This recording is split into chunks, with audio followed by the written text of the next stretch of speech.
कांग्रेस नेता राहुल गांधी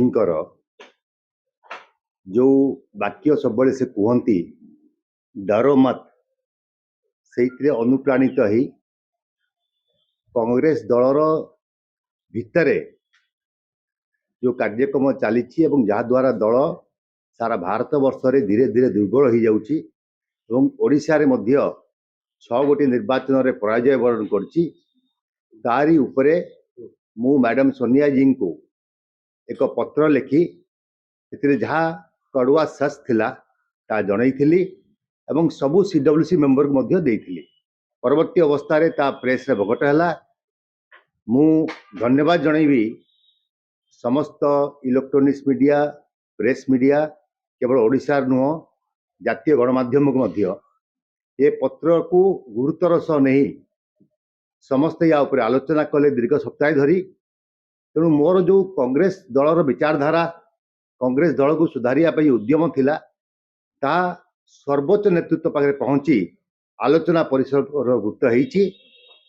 तेणु मुझे खुशी अच्छी जे परवर्ती अवस्था रे कांग्रेस या ऊपर निश्चित कार्य ग्रहण करिवो।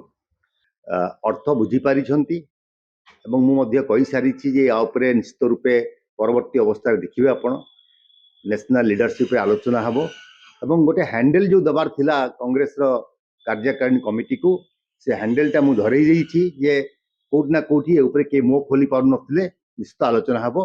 मु कांग्रेस मते बहिष्कृत करिछि कांग्रेस मु बहिष्कृत हेइछि प्राथमिक सदस्यतारू किंतु मो विचारधारा रू कांग्रेस दूरे पारिबो नहीं। मोर जो कांग्रेस विचारधारा मो मध्य अछि आम परिवार कांग्रेस सहित संश्लिष्ट थिले कांग्रेस सहित मत दूरे दी पारे किंतु मो मध्य कांग्रेस को दे पारिबनी कि मो विचारधारा रू कांग्रेस को दूरे पारिबनी। देखंतु ये तो मु वर्तमान सकाळे गणमाध्यम जानिया को पाइली।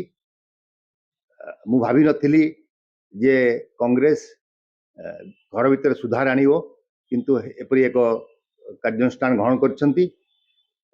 तेणु मु मोर जो माने समर्थक अच्छंती वेलिसर अच्छंती जो माने परामर्शदाता अच्छंती समस्त सहित आलोचना कला परे परवर्ती पदक्षेप कौन हबो मु ताकू ग्रहण करिवि। मु खाली एति कहि रखिया चाहे मु 24/7 समाज रो कर्मी समाज पई कार्यक्रम करे राजनीति तार एक प्लेटफॉर्म। तेणु आगो को चली मध्य एथुरु विराम नबार देखंतु मोर विचारधारा कांग्रेस सहित अच्छी रहिबो बोली आपन कहि सारिछि।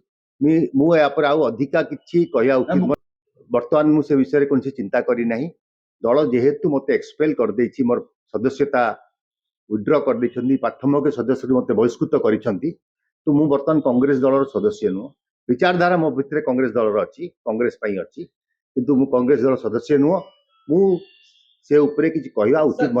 देखंतु जे आईना देखिबार साहस रखि थाए से सबुथि पई प्रस्तुत होई थाए।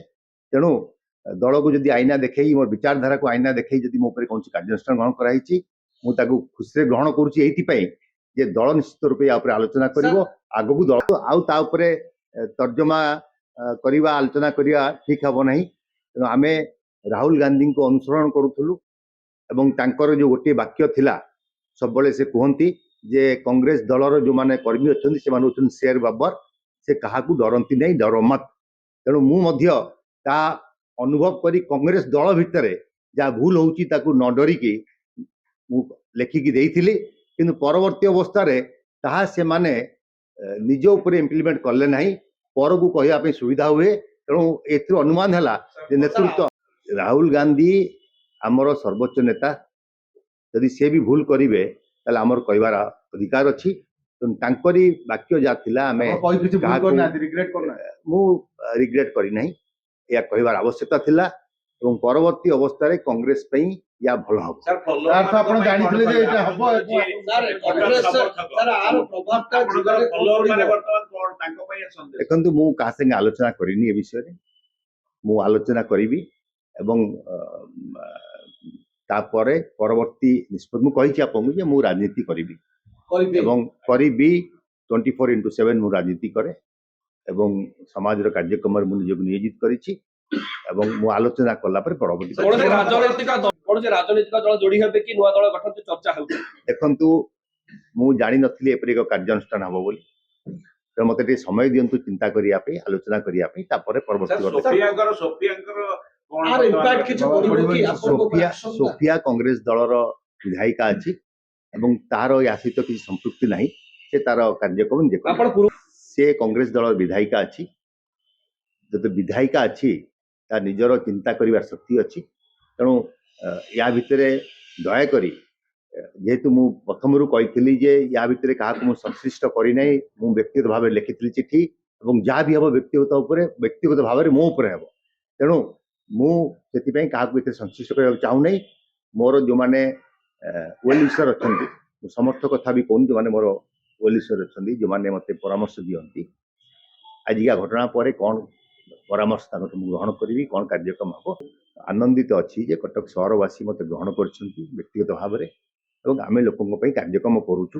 ତେଣୁ ଇଏ ଯେଉଁ ମୁଲଚାଲ ଯେ ମୁଁ ଏଠୁ ବିଦା ହେଇଗଲି ପାଣିରେ ପଡ଼ିଯିବ ନାହିଁ, ଆମେ ଲୋକଙ୍କ ସେବା କରୁଛୁ, ସେଥିରେ କୌଣସି ପ୍ରକାର କମି ହେବ ନାହିଁ। ପିସିସି ସଭାପତି ପଦ ଆଉ କଂଗ୍ରେସ ଯେହେତୁ ମୋତେ ବହିଷ୍କୃତ କରିଦେଇଛି, ମୁଁ ତା ଉପରେ ଆଉ କୌଣସି ଟିପ୍ପଣୀ ଦେବା ଉଚିତ ମନେ କରିବି ନାହିଁ। ଟିପ୍ପଣୀ ଦେବା ଉଚିତ ମନେ କରିବି ନାହିଁ। ସମସ୍ତେ ଯେଉଁମାନେ କଂଗ୍ରେସ ଦଳରେ ଅଛନ୍ତି, ବରିଷ୍ଠ କନିଷ୍ଠ ସମସ୍ତେ ମୋର ବନ୍ଧୁ ଥିଲେ, ମୋର ବନ୍ଧୁ ଅଛନ୍ତି। ସେମାନଙ୍କ ବିଷୟରେ କିମ୍ବା କଂଗ୍ରେସ ବିଷୟରେ ମୁଁ କିଛି କହିବା ଉଚିତ ମନେ କରିବି ନାହିଁ। ମୁଁ ଭାବୁଛି କଟକ ସହରରେ ତ ମୁଁ ବିଧାୟକ ନାହିଁ, ବିଧାୟିକା ଅଛନ୍ତି ସୋଫିଆ ଫିରଦୋଷ, ସେ ତାର ନିଷ୍ପତ୍ତି ନେବେ। ଆପଣ ତ ପରଦା ପଛରେ ଅଛନ୍ତି। ଦେଖନ୍ତୁ ମୁଁ ମୋ କାର୍ଯ୍ୟକ୍ରମ ମୁଁ କରିଛି, ମୁଁ ଯାହା ଉଚିତ ମନେ କଲି, ଯେହେତୁ ଆମେ 6 ପରାଜୟ ବରଣ କରିଥିଲେ ଏବଂ କଂଗ୍ରେସ ଦଳର ହାଇକମାଣ୍ଡ ଗୋଟେ ନିଷ୍ପତ୍ତି ନେଇଛନ୍ତି, ମୁଁ ତାକୁ ଗ୍ରହଣ କରୁଛି ଏବଂ ପରବର୍ତ୍ତୀ ଅବସ୍ଥାରେ ନିଶ୍ଚିତ ରୂପେ ମୁଁ ଆପଣଙ୍କୁ ପରବର୍ତ୍ତୀ କାର୍ଯ୍ୟପନ୍ଥା ଆପଣଙ୍କୁ ଜଣାଇବି। ଦେଖନ୍ତୁ ଯେଉଁମାନେ ସତ୍ୟ ପଥରେ ଚାଲନ୍ତି ସେ ଘଟଣା ବହୁଳ ହେଇଯାନ୍ତି। ଆପଣ ଯଦି ଇତିହାସ ଖୋଲି ଦେଖିବେ ତାହେଲେ ଯେଉଁମାନେ ସତ୍ୟ ପଥରେ ଚାଲିଛନ୍ତି ତାଙ୍କୁ ବହୁତ କଷ୍ଟ ସହିକି ଆଗକୁ ଯିବାକୁ ପଡ଼ିଛି ଏବଂ ତାଙ୍କ ବଳିଦାନରେ ପରବର୍ତ୍ତୀ ଅବସ୍ଥାରେ ସୁଫଳ ମିଳିଛି ସାରା ଭାରତବର୍ଷକୁ। ତେଣୁ ମୁଁ ସେଥିରେ କୌଣସି ମତରେ ଚିନ୍ତାଗ୍ରସ୍ତ ନୁହଁ କିମ୍ବା ମୋର ଯେଉଁ ଷ୍ଟାଇଲ ଅଫ୍ ଫଙ୍କସନିଂ ଅଛି ସେଥିରୁ ତ୍ରୁଟି ବିଚ୍ୟୁତି କରିବି ନାହିଁ। ଆପଣଙ୍କୁ ଲାଗୁଛି ଯେ ଆପଣଙ୍କ ପରେ ଗୋଟେ ନୂଆ ଟ୍ରେଣ୍ଡ ଆରମ୍ଭ ହେଲା, ଅସନ୍ତୁଷ୍ଟ ଅଛନ୍ତି ଏବଂ ଆପଣଙ୍କୁ ଅନୁସରଣ କରିବେ? ମୁଁ ସେ କଂଗ୍ରେସ ରୁ ବହିଷ୍କୃତ ହେଲା ପରେ ଦଳ ବିଷୟରେ କିଛି କହିବା ଉଚିତ ମନେ କରିବି। ମୁଁ ସେ ବିଷୟରେ ମଧ୍ୟ ଆଉ କହିବାକୁ ଉଚିତ ମନେ କରୁନାହିଁ। ଯେତେବେଳେ ମୁଁ ଦଳ ଭିତରେ ଥିଲି ମୁଁ ଦଳ ବିଷୟରେ କହୁଥିଲି, ଦଳରୁ ବହିଷ୍କୃତ ହେଲା ପରେ ଦଳ ବିଷୟରେ କହିବା ମୋର କୌଣସି ଅଧିକାର ନାହିଁ। 8 ଦିନ ୟା ଭିତରେ ବିତିଗଲା, ଗୋଟେ କି ସମୟ ଦିଅନ୍ତୁ ମୋତେ ଚିନ୍ତା କରିବା ପାଇଁ। ନିଶ୍ଚିତ ରୂପେ ଲୋକଙ୍କ ସେବାରେ ନିଜକୁ ନିୟୋଜିତ କରିଛି, ଉତ୍ସର୍ଗିତ କରିଛି। ଶେଷ ନିଶ୍ୱାସ ପର୍ଯ୍ୟନ୍ତ କଟକ ସହରବାସୀଙ୍କର ଓଡ଼ିଶାର ସେବାକୁ ନିଜକୁ ନିୟୋଜିତ। ମୁଁ ଆଲୋଚନା କରିବି, କ'ଣ ମତାମତ ଆସିବ ପୁଣି ଆପଣଙ୍କୁ ଜଣେଇବି।